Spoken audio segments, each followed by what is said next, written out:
Hello everyone and welcome back to our channel.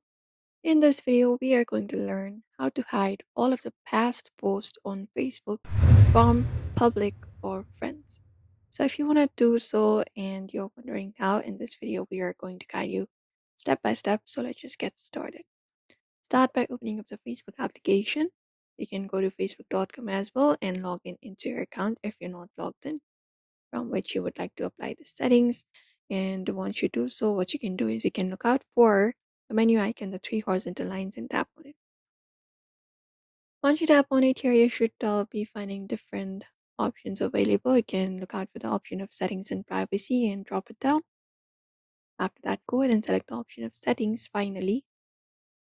And once you open it up, you can navigate to the post section.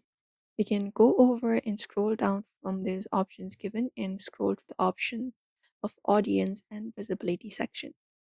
After you reach over here, you can look out for the post option and tap on it. And once you tap on post option here, you will be finding different options, settings regarding the post.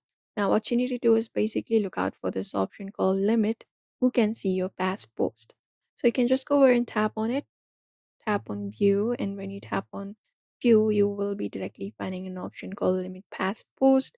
You just need to go ahead and tap on this option called limit past post. And once you do so, you can confirm it up.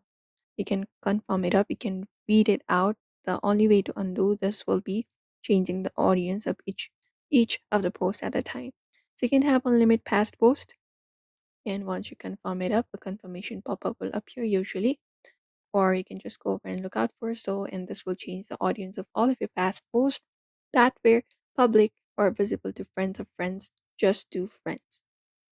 And that is it. This is not as same as deleting the post.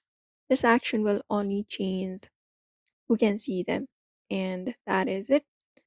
You can just go over and follow up this method if you would like to hide all of your past posts on your Facebook as well. So do not forget to give this video a like and also subscribe for more tips and tutorials.